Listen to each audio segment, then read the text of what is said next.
ऋतिक जो कि अभी कॉलेज में जाने वाला बच्चा है, वो अपनी पॉकेट मनी पर जिंदा है। अब ऋतिक को पॉकेट मनी तो मिलती है, लेकिन ऋतिक अपने आधे महीने के अंदर ही पूरी पॉकेट मनी एग्जॉस्ट कर देता है और उसको समझ में ही नहीं आता कि आखिर उसके पैसे कहाँ जा रहे हैं। उसके बाद जब आगे चलकर ऋतिक जॉब में पहुंचता है तो जॉब में भी उसके साथ यही होता है। फिर कोई उसको मिलता है और वो उसको कहता है कि ऋतिक तेरे को पैसे इन्वेस्ट करने चाहिए, और वो उसको कुछ तरीके बताता है जिसका इस्तेमाल करके ऋतिक अपने पैसे इन्वेस्ट करता है। लेकिन ऋतिक को अपने पैसे इन्वेस्ट करने के बावजूद भी जब कुछ टाइम के बाद वो अपनी इन्वेस्टमेंट चेक करता है तो पता लगता है कि उसकी इन्वेस्टमेंट्स भी उसको अच्छा रिटर्न नहीं देके दे रही है। इनफैक्ट उसकी इन्वेस्टमेंट्स उसको लॉसेस में डाल चुकी है। और ये सब कुछ ट्राई करने के बाद जब ऋतिक अपनी फाइनेंशियल कंडीशन से बहुत परेशान हो जाता है, वो आगे चलकर कुछ ऐसे कदम उठा लेता है जिसकी वजह से ऋतिक अब पूरी तरीके से कर्जे में डूब चुका है। पर पता है मजे की बात क्या है कि ये अकेले ऋतिक की कहानी नहीं है। इनफैक्ट आप और मेरे जैसे आज की डेट में कई सारे लोग हैं जो ये सेम सिचुएशन फेस कर रहे हैं। क्यों? क्योंकि जिस तरीके से ऋतिक कुछ मनी ट्रैप्स के अंदर फंस गया था, उसी तरीके से आप और मैं भी कई सारे ऐसे मनी ट्रैप्स के अंदर फंस जाते हैं जिसकी वजह से हमारा फाइनेंशियल फ्यूचर बहुत ज्यादा खतरे में आ जाता है। अब यहाँ पे आपके मन में कई सारे सवाल आ रहे होंगे। पहला तो ये कि ऋतिक को जब पॉकेट मनी मिलती थी तो उसकी पॉकेट मनी इतनी जल्दी खत्म कैसे हो जाती थी। दूसरा ये कि ऋतिक को जब किसी ने इन्वेस्टमेंट करने की एडवाइस दी तो इन्वेस्ट करने के बावजूद भी ऋतिक के पैसे डूब कैसे गए। और थर्ड और सबसे जरूरी कि ये सब करने के बाद आखिर ऋतिक ने ऐसे कौन से स्टेप लिए जिसकी वजह से आज ऋतिक इतने बड़े कर्जे में फंस गया है। तो चलो इस चीज को डिटेल में समझने के लिए उन 3 मनी ट्रैप्स को समझते हैं जिसके अंदर ऋतिक और आप और मेरे जैसे कई सारे टीनेजर्स फंस जाते हैं जब वो अपने 20s में होते हैं। और इसके बाद हम ये भी समझेंगे कि हम आखिर इन मनी ट्रैप से खुद को बचा कैसे सकते हैं। तो शुरू करते हैं। सबसे पहला मनी ट्रैप जिसके अंदर एक्चुअली में ऋतिक अपने कॉलेज डेज में फंस गया, वो ट्रैप है इंफीरियोरिटी बिल्डिंग ग्रुप्स, यानी कि ऐसे फ्रेंड सर्कल्स जो आपको अपने ही बारे में खराब फील कराते हैं। अब आपको लग रहा होगा कि आखिर इस चीज का पैसे से क्या लेना देना। इस चीज का पैसे से इतना ज्यादा लेना देना है कि आप सोच भी नहीं सकते। देखो होता ही है कि जब भी हम लोग कॉलेज, वर्क लाइफ या फिर एंटरप्रेन्योरशिप के अंदर आते हैं तो आपको हमेशा ये 2 तरीके के लोग मिलेंगे। जो पहली कैटेगरी के लोग आपको मिलेंगे वो लोग होते हैं जो कि प्रिविलेज होते हैं, यानी कि वो लोग जिनको अच्छा खाना मिला है, अच्छी एजुकेशन मिली है और वो लोग ठीक ठाक सी जगह पर रह रहे हैं। मगर यहीं पे जो दूसरे तरीके के लोग आते हैं वो होते हैं ओवर प्रिविलेज लोग, वो लोग जिनको जरूरत से ज्यादा सुविधाएं मिली हुई है। अब मिलोगे तो आप दोनों तरीके के लोगों से, लेकिन होगा ये कि जो लोग ओवर प्रिविलेज्ड हैं उन लोगों की तरफ आपका अट्रैक्शन हमेशा ज्यादा होगा, क्योंकि जितने भी लोग इस दुनिया में ओवर प्रिविलेज होते हैं उनके अंदर एक इन्फ्लुएंशियल पुल होता है। अब आपको लग रहा होगा ये इन्फ्लुएंशियल पुल उनकी नॉलेज की वजह से होता है, but that's not true. Actually में उनका ये जो इन्फ्लुएंशियल पुल होता है वो इस एज के अंदर इसलिए होता है क्योंकि पहला उनका लाइफस्टाइल आपसे बहुत ही ज्यादा अच्छा होता है, एंड सेकेंडली वो लोग काफी ज्यादा मटेरियलिस्टिक पोजीशंस होल्ड करते हैं। आप खुद अपने कॉलेज टाइम में वापस जाके देखो, जिस बच्चे के पास गाड़ी थी, जिसके पास अच्छे कपड़े थे, अच्छा महंगा फोन था और जो डेली बाहर खाना अफोर्ड कर सकता था, आपको भी लगता था ना कि काश इससे दोस्ती हो जाए या फिर अगर मैं इसके साथ बैठ सकता हूँ तो मजा ही आ जाएगा। अब अगर आपके साथ ये हो रखा है तो इसके बाद आपके साथ ये अगली चीज होगी, और इस चीज को बहुत ही ध्यान से समझना। देखो ये जितने भी ओवर प्रिविलेज है ये हम सबको अट्रैक्ट तो बहुत करती है, लेकिन जब भी हम इसकी तरफ अट्रैक्टेड फील करते हैं तो एक बहुत बड़ी प्रॉब्लम होती है, और वो सबसे बड़ी प्रॉब्लम होती है कि हमारा जो ब्रेन है वो साइकोलॉजिकली साइड ट्रैक कर जाता है और उसके बाद हम लोगों को बहुत ही ज्यादा इंफीरियर फील होता है। अब इंफीरियर तो फील हो ही रहा है, तो इस इंफीरियोरिटी की फीलिंग को कम करने के लिए हम लोग करते ही है कि हम लोग एक ओवर कॉम्पेंसेशन मोड में चले जाते हैं। और ये होता कैसे है? अपनी पॉकेट की पावर से ज्यादा पैसा खर्च करके। और पता है इस चीज का साइड इफेक्ट क्या होता है कि आपकी जो फाइनेंशियल हैबिट है वो इतनी ज्यादा खराब हो जाती है कि बाद में आगे चलकर आपको अपनी इसी हैबिट की वजह से सोशल एंजाइटी होनी शुरू हो जाती है। अब यहाँ पे आपको लग रहा होगा कि आदित्य ये कैसी बात हुई, ये तो समझ ही नहीं आ रही है। मैं आपको ये चीज ऋतिक के ही एग्जाम्पल से समझाता हूँ। जब ऋतिक अपने कॉलेज के दिनों में था तो उसके पापा ने उसको स्टार्टिंग में 25,000 रुपीज दिए थे कि बेटा अगर तेरे को कुछ छोटा मोटा खर्चा करना होगा तो डेफिनेटली कर ले। लेकिन ऋतिक के साथ प्रॉब्लम ये हुई कि ऋतिक ऐसे ओवर प्रिविलेज बच्चों के साथ बैठने लग गया जहां पर उनके लिए एक दिन में 2,000-3,000 रुपए खर्च करना कोई बड़ी बात नहीं है। उनके पास गाड़ी भी थी, उनके पास अच्छे फोन्स भी थे, अच्छे अच्छे कपड़े भी वो लोग पहनते थे, और ऋतिक को वो चीज इतनी ज्यादा एक्साइट करने लगी कि ऋतिक ने जाकर उस ग्रुप में बैठना शुरू कर दिया।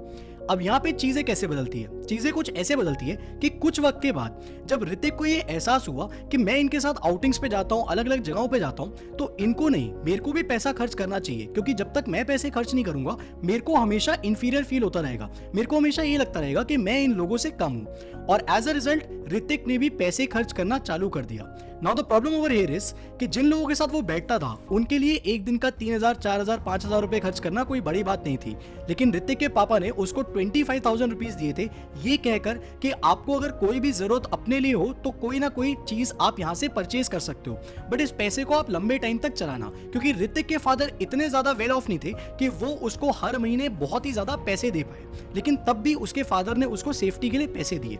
अब होता ही है कि ऋतिक जब इस ग्रुप में बैठना शुरू करता है तो वो इस ग्रुप को इम्प्रेस करने के लिए, यहाँ पर रेगुलरली बैठने के लिए, और क्योंकि वो यहाँ पे अच्छा फील कर रहा है, बहुत ज्यादा पैसे खर्च करना शुरू कर देता है। ऋतिक भी अब दिन के 2-3 हजार रुपए उड़ाना शुरू करता है और कुछ ही दिन में ऋतिक के सारे पैसे खत्म हो जाते हैं।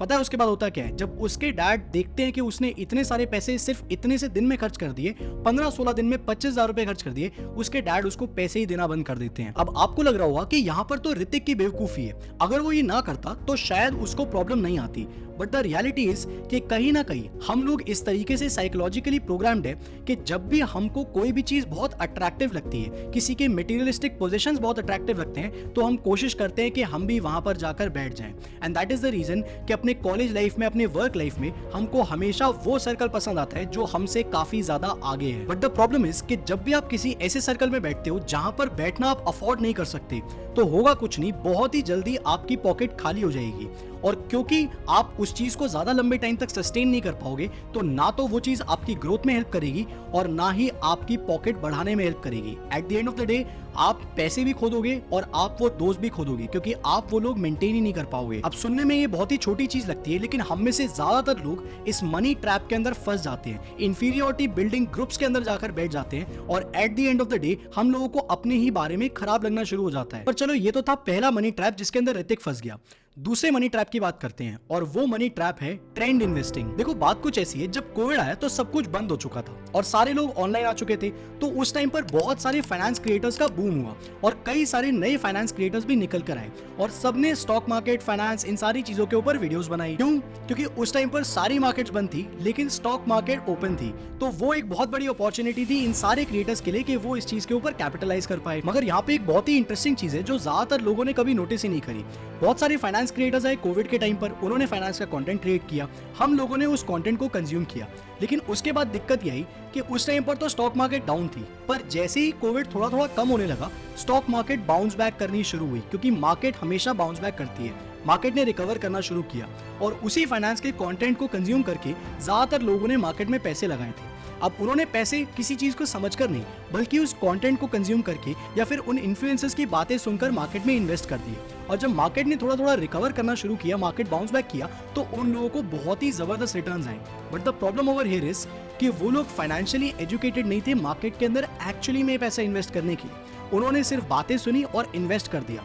लेकिन दिक्कत तब आई जब मार्केट में करेक्शंस आए, जब मार्केट नीचे गिरना शुरू हुआ, मार्केट फॉल करना शुरू हुआ, तो उन लोगों के लगाए हुए पैसे भी डूब गए, और ऋतिक भी उनमें से एक ही बंदा था।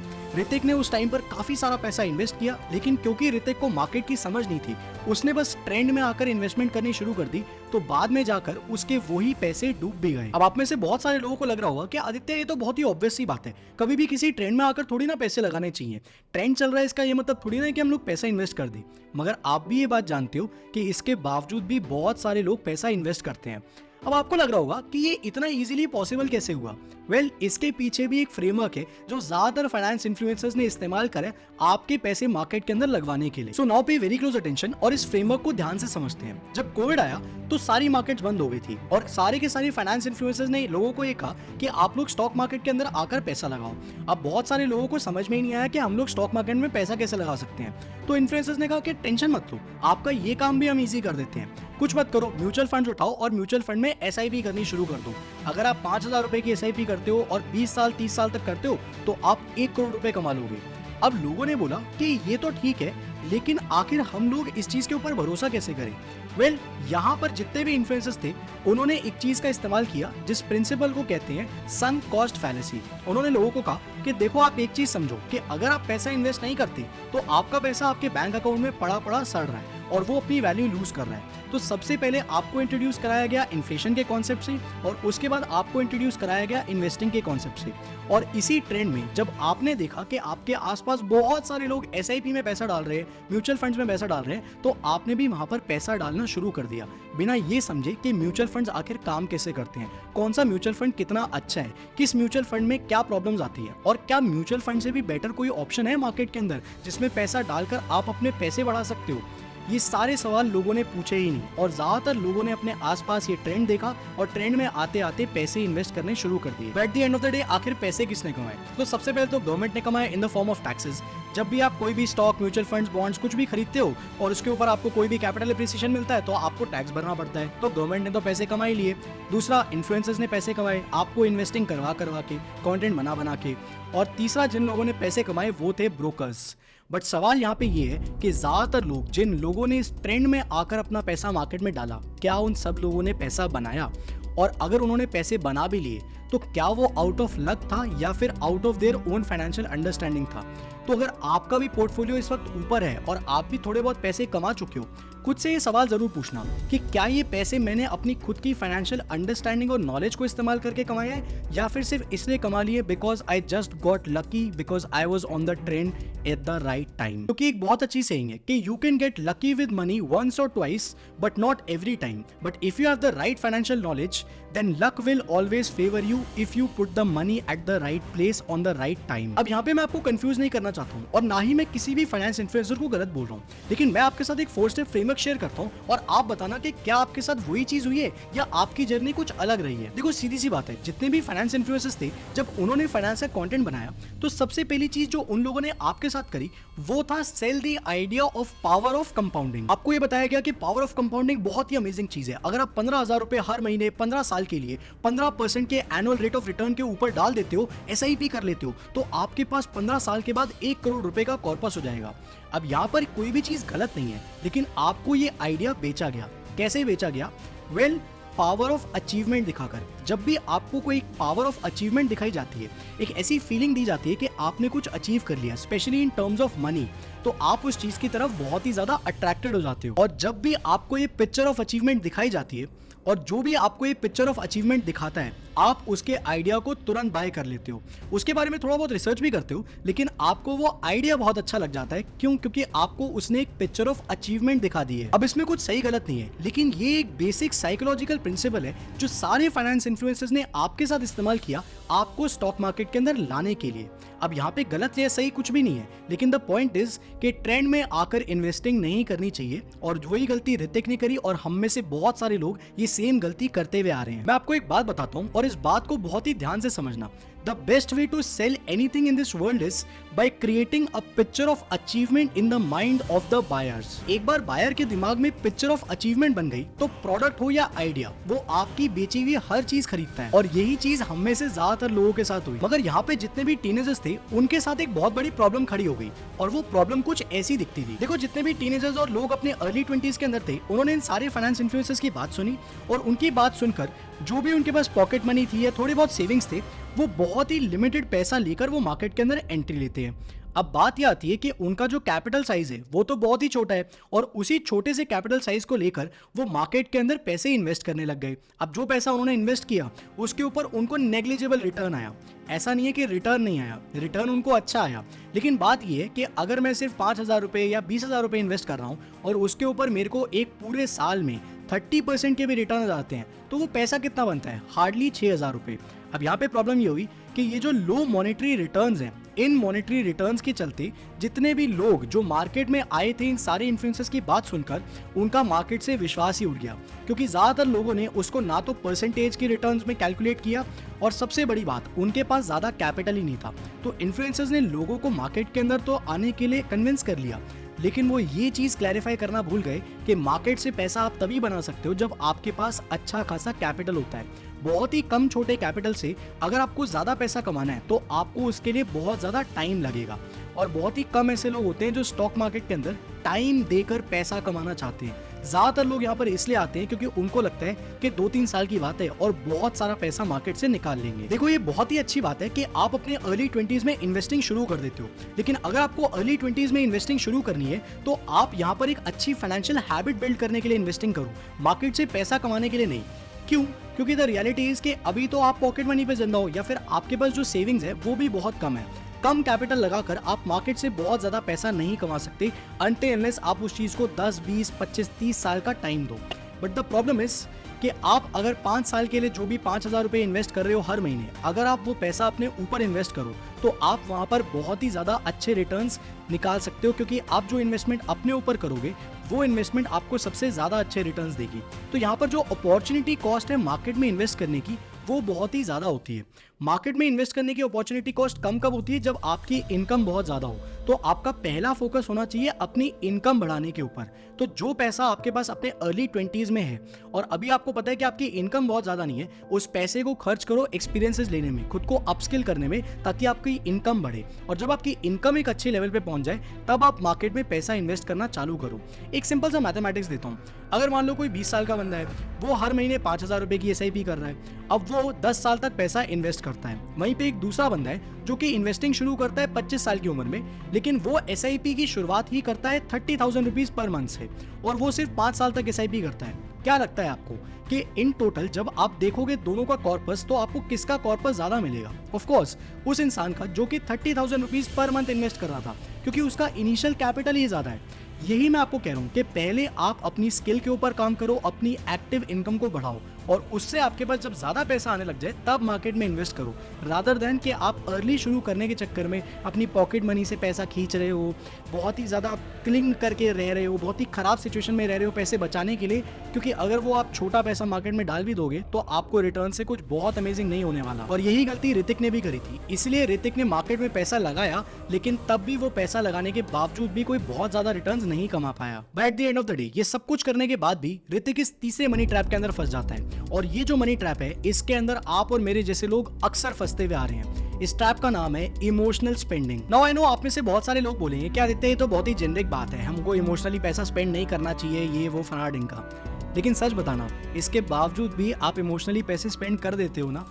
कभी सोचा है ये सब होता क्यों है आपके साथ? वेल, इस चीज को थोड़ा सा डिटेल में समझने के लिए मैं आपको एक फ्रेमवर्क समझाता हूँ। उसको बहुत ही ध्यान से समझना, आपको समझ में आ जाएगा कि आप जब भी इमोशनली पैसा खर्च करते हो क्यों करते हो और अगली बार आपको क्या करने की जरूरत है। देखो, आप कभी भी देखना, आपका जो इमोशनल फ्लो ऑफ कैपिटल है, मतलब कि इमोशनली जो पैसा आपकी जेब से निकलकर कहीं और जाता है, वो हमेशा इन 3 सूरतों में जाता है। पहला, कि आप अपने फ्रेंड्स और सोशल ग्रुप के ऊपर खर्च कर रहे हो। दूसरा, कि आप सेल्फ ग्रेटिफिकेशन, खुद को अच्छा फील कराने के लिए कहीं पर पैसा खर्च कर रहे हो। और तीसरा, कि आप अपना पार्टनर, मतलब कि आपकी गर्लफ्रेंड, बॉयफ्रेंड कोई भी है, उसके ऊपर खर्चा कर रहे हो, या फिर पार्टनर टू बी, कि ये लड़की मिल जाए या ये लड़का मिल जाए, उसके ऊपर खर्च कर रहे हो। अब अगर यहाँ तक क्लियर है तो ये भी समझते हैं कि आखिर इन 3 जगहों पर हम लोग इमोशनली पैसा स्पेंड करते क्यों हैं। सो देखो, सबसे पहले जो पैसा हमारा फ्रेंड्स और सोशल ग्रुप के अंदर खर्च होता है, वो पैसा खर्च होता है अधिकतर पीयर प्रेशर की वजह से, कि सामने वाला पैसा खर्च कर रहा है, यार मुझे भी पैसा खर्च करने की जरूरत है, या फिर हमें कहीं बाहर जाना है, कहीं पे अच्छा टाइम निकालना है, कहीं पे कुछ भी एक्टिविटी करनी है, तो वहां पर पैसा खर्च हो रहा है। और इसीलिए ये जो पीयर प्रेशर है, ये पीयर प्रेशर आपसे पैसा खर्च करवाता है। अब इस चीज को अवॉइड कैसे कर सकते हो? सिंपल, या तो आप ऐसे ग्रुप्स में मत बैठो जहां पर आपका पैसा बहुत ही रेगुलरली खर्च कर रहा है, या फिर आप ऐसे ग्रुप्स में बैठो जहां पर पैसा जो आप खर्च कर रहे हो, आप वो पैसा खर्च करना अफोर्ड कर सकते हो, और आपका जो ग्रुप है वो भी उस पैसे को जिस तरीके से खर्च कर रहा है वो बहुत ही रैशनली खर्च कर रहा है। इससे होगा क्या कि ऐसा नहीं है कि आपके पैसे खर्च नहीं होंगे, इमोशनली होंगे, लेकिन आप हमेशा कंट्रोल में रहोगे, कभी भी आप ज्यादा इमोशनल स्पेंडिंग नहीं करोगे।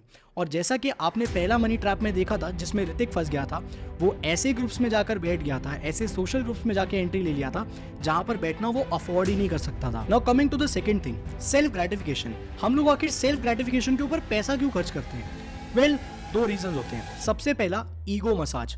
हम लोग अक्सर अपने ईगो को सेटिस्फाई करने के लिए, खुद को और ज्यादा हैप्पी फील कराने के लिए कोई ऐसा खर्चा कर देते हैं जिस खर्चे को करने की हमें जरूरत नहीं होती है, बस वो हमें उस वक्त इमोशनली अच्छा फील करा रहा होता है, तो हम वहाँ पे पैसे खर्च कर देते हैं। एंड बिलीव मी, आज की डेट में मार्केट में बहुत सारे ब्रांड्स, बहुत सारी कंपनीज आपके इस ईगो मसाज को और ज्यादा मसाज करके देती है, सिर्फ आपकी जेब से पैसा खींचने के लिए, और आपको वो चीज खरीदते हुए लगता है कि यस, मैं अच्छा फील कर रहा हूँ, मेरे को सोसाइटी में रिस्पेक्ट मिल रही है, बहुत सारी चीज़ें हैं, तो यहाँ पे पैसा खर्च कर देना चाहिए।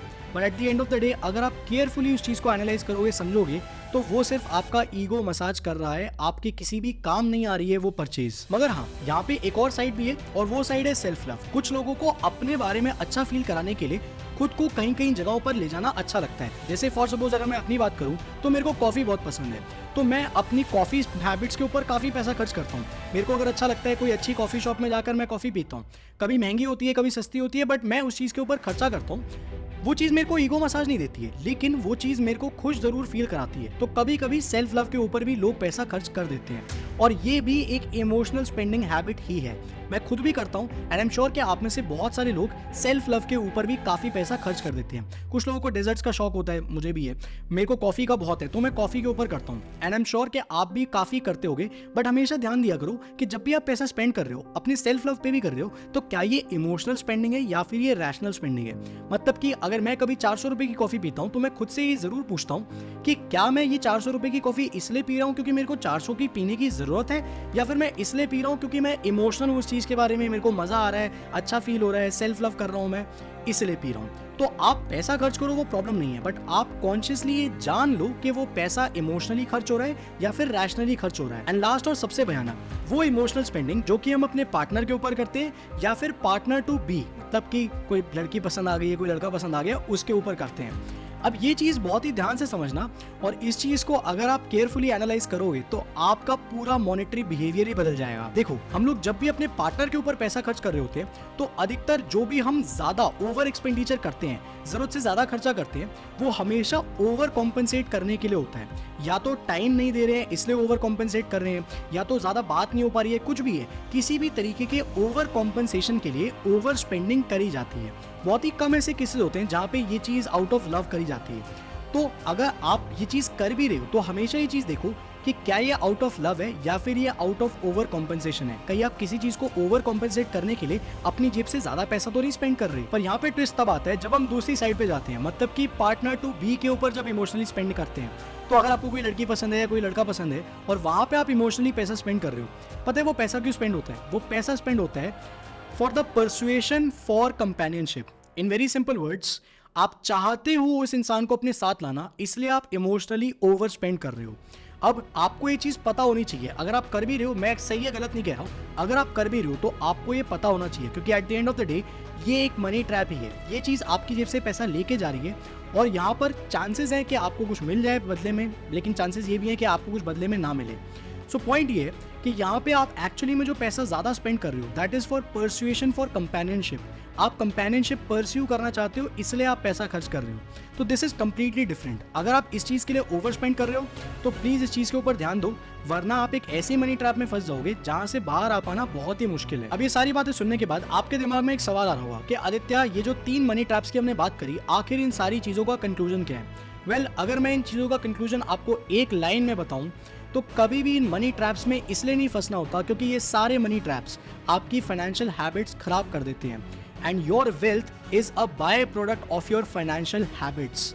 आपके पास जो भी कुल संपत्ति जिंदगी में इकट्ठा होगी, वो एक बाय प्रोडक्ट है आपकी फाइनेंशियल हैबिट का। तो अगर आपकी फाइनेंशियल हैबिट्स खराब हैं तो आप कभी भी बड़ी वेल्थ बिल्ड नहीं कर पाओगे, और ये जो मनी ट्रैप्स हैं ये आपकी इस फाइनेंशियल हैबिट को खराब करते हैं। सो यस, अगर आपको इस वीडियो से वैल्यू मिली हो तो वीडियो को लाइक और चैनल को सब्सक्राइब करना बिल्कुल भी मत भूलना।